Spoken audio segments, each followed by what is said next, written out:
Não é apenas a infância a colorir de saudade, a memória de um tempo perdido. Temos hoje, mais uma vez, um convidado no Lembra-te Angola. O nosso convidado é o Jorge Rimar. Jorge Rimar, um escritor angolano, natural da Chibia, no Planalto da Huila, nas terras altas da Huila. O Jorge vai-nos hoje falar sobre a relação da história com a literatura, como aliás vários subscritores me têm pedido, e sobretudo desta trilogia dele, que são os Planaltos, romances históricos sobre o Planalto da Huila, que vai mudando de nome: o Planalto do Quiçondo, o Planalto do Salalé, o Planalto dos Pássaros. A ordem não é esta, mas não faz mal. Bem, fiquem com o Jorge Rimar. Pois foi com alguma surpresa que o meu amigo Alberto Oliveira Pinto me convidou para estar aqui à frente das câmaras para falar um pouco sobre a Huila, sobretudo a história da Huila ou alguns aspectos históricos da Huila na literatura. Neste programa interessantíssimo que é Lembra-te Angola, uma websérie que acho que já caiu no goto de toda a gente, sobretudo nos que se interessam e gostam de história de Angola ou, enfim, qualquer assunto que se relacione com Angola. Claro que para mim é muito mais fácil falar da história de Angola numa perspectiva literária, porque eu, como autor, Angola interessou-me sempre mais nessa perspectiva. E por isso, muito cedo, comecei a escrever, primeiro em poesia, depois em prosa, textos que sempre quis que fossem literários, isso aí nem sempre se consegue, e que descrevessem algumas realidades angolanas, sobretudo os costumes, episódios, rituais, enfim, isto também um pouco na minha busca de identidade, que foi uma das coisas também que me marcou muito naquele período pré-independência de Angola. Sempre achei que a literatura era uma espécie de... Podíamos fazer da literatura uma espécie de janela ou de espelho da própria história. E é curioso que em Angola, algumas vezes, os homens das letras considerando a literatura neste caso, estiveram mais próximo de referir aspectos históricos, episódios históricos, factos históricos, através precisamente da ficção. Chegaram lá antes, muitas vezes, do que o próprio historiador, do que o próprio investigador. Isso percebe-se também porque, enfim, Angola, há períodos em Angola em que falta informação, faltam documentos, porque afinal estamos perante uma sociedade sem escrita, ou pelo menos não tem a escrita a que no Ocidente estamos habituados, e a escrita que nos deixa informações em documentos, e por isso temos muitas vezes que nos ligarmos, estudarmos, estarmos atentos à chamada literatura oral ou à oralidade, e nem sempre isso é possível, é preciso estar presente sempre nesses momentos. Eu até trago aqui porque falando destes assuntos da oralidade, lembro-me inclusivamente de um episódio que aconteceu comigo ainda bastante jovem, teria para aí uns 20 anos, e já me interessava por aquilo que me rodeava dos povos e da cultura e das tradições dos povos da Huila. E uma vez falando com um velhote nhaneca e perguntando-lhe sobre coisas da vida e da história dos nhanecas, ele contou-me um episódio interessante. Dizia que quando os primeiros, os antepassados dos Nhaneca chegaram àquela zona, às terras altas, encontraram por ali pessoas de cor negra também, mas com uma grande diferença, é que falavam aos estalidos.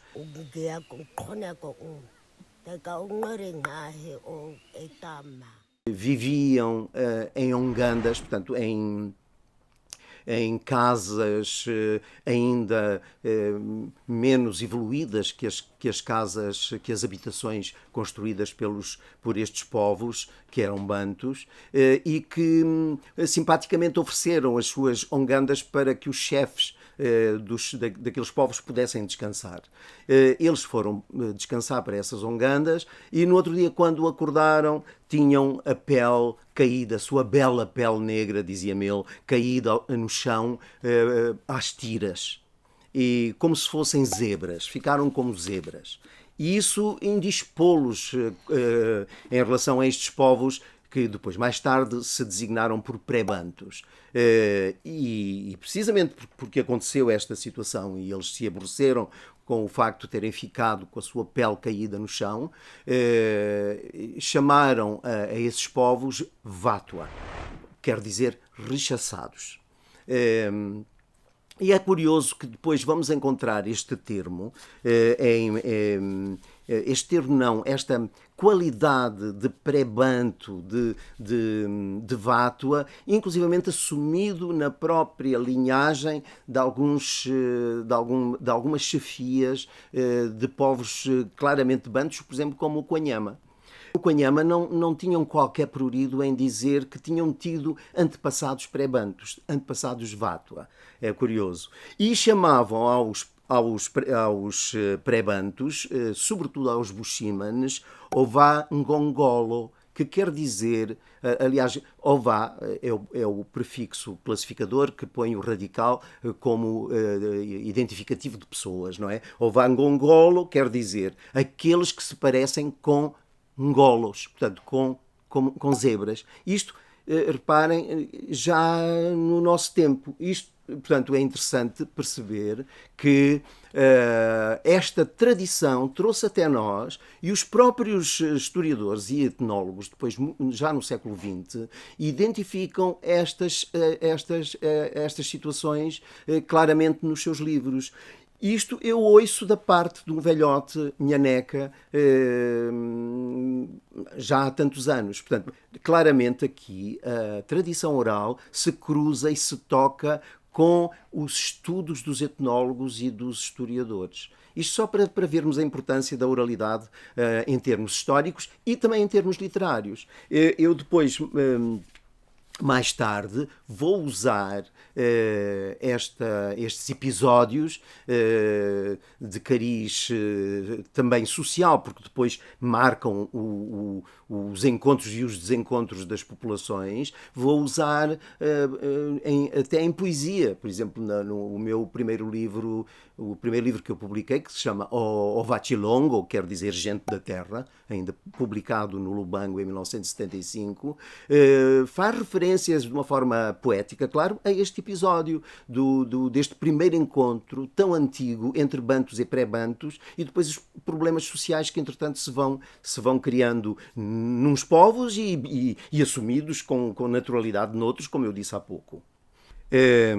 Agora, em termos históricos, podemos tentar perceber qual é ou em que épocas e que autores pela primeira vez se referem e grafam, em que aparece escrito a palavra Huila e Xela. E isto vemos em tempos bastante recuados. No século XVII, em meados do século XVII, Cavazzi, como sabem, é um capuchinho italiano, que se integra depois como capelão no exército português e faz incursões pelo interior de Angola. E chega, inclusivamente, àquilo que ele designa pela Xela. Curiosamente, este termo é a primeira vez que aparece escrito no seu livro A Descrição Histórica dos Três Reinos de Congo, Matamba e Angola. E curiosamente, Xela apenas fica para a Serra, ainda hoje se diz Serra da Xela, mas o termo Huila, que depois designa primeiro a povoação e depois a província, depois ainda na época colonial era distrito e hoje é a província da Huila, aparece pela primeira vez só com Cadornega, cerca de 30 anos depois de Cavazzi. Cadornega, como sabem, era um cidadão, um morador de Luanda, que escreve a sua História Geral das Guerras Angolanas, que é uma obra de referência, e ele fala pela primeira vez vê-se um autor de origem europeia escrever o termo Hila, porque ele divide, de facto, Angola em várias províncias ou em várias zonas, e uma delas é a Hila. Percebe-se perfeitamente que Hila vem do termo, do topónimo Muila. Muila designa a terra dos Ovamuila. E, portanto, a partir daí o termo Huila acaba por se fixar e passou até hoje a chamar-se a toda aquela zona das Terras Altas. E é aqui onde eu, muitos anos depois, venho a nascer e tenho por berço estas magníficas terras da Huila. E talvez não, e é por isso também, por ter nascido e vivido nesta terra, que eu vou usar a história desta localidade para os meus trabalhos literários.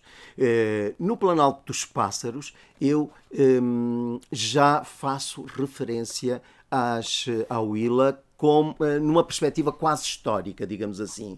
É a altura em que, no governo de Inocêncio de Sousa Coutinho, nos finais do século XVIII, se funda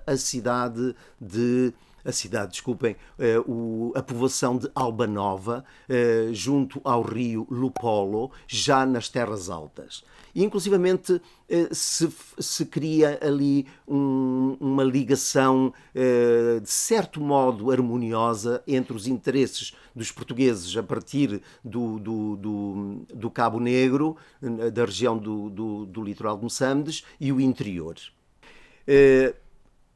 Após a criação de Albanova, houve uma espécie de esquecimento daquela pequena povoação lá no Planalto.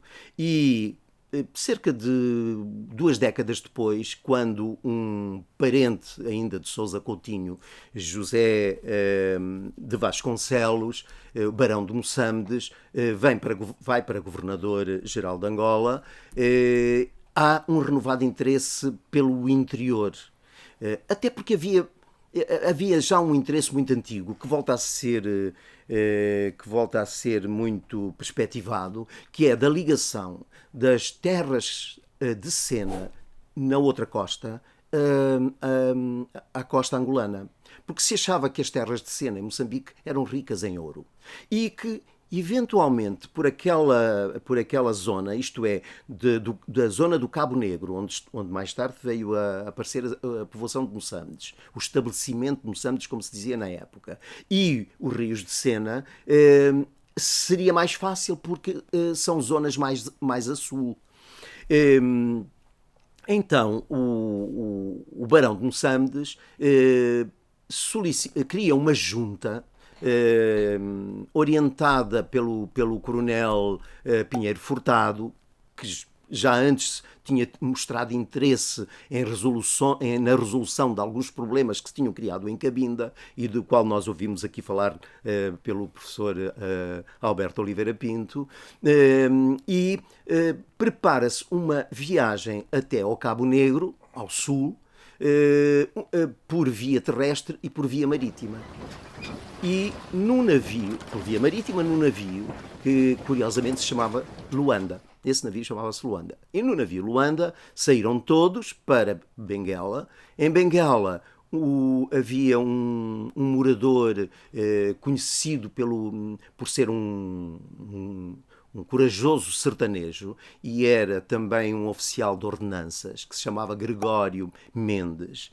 E então o Gregório Mendes, como conhecedor do interior, dirigiu uma expedição terrestre com cerca de 2.000 pessoas. Essas 2.000 pessoas, na sua maioria, eram constituídas pela chamada Guerra Preta, e que são os soldados, que são guerreiros africanos auxiliares do exército português, e não só, muitas vezes eram guerreiros de pequenos exércitos particulares dos moradores mais influentes.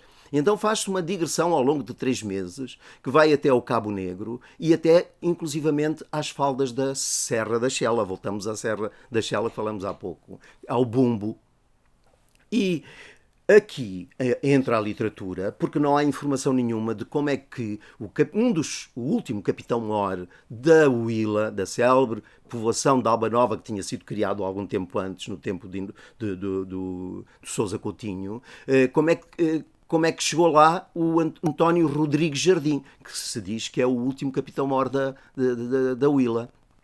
Então, aqui, o autor da ficção entende que provavelmente ele teria aproveitado a viagem que se fazia até próximo do interior e ter aproveitado essa boleia, digamos assim, para chegar ao Planalto. Tudo isto é ficção, porque eu não encontrei nenhum documento que provasse que o capitão-mor Rodrigues Jardim tinha chegado à Huila por outros meios.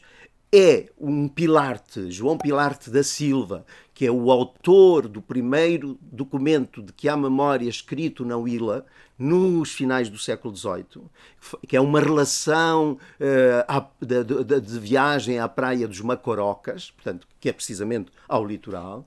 É este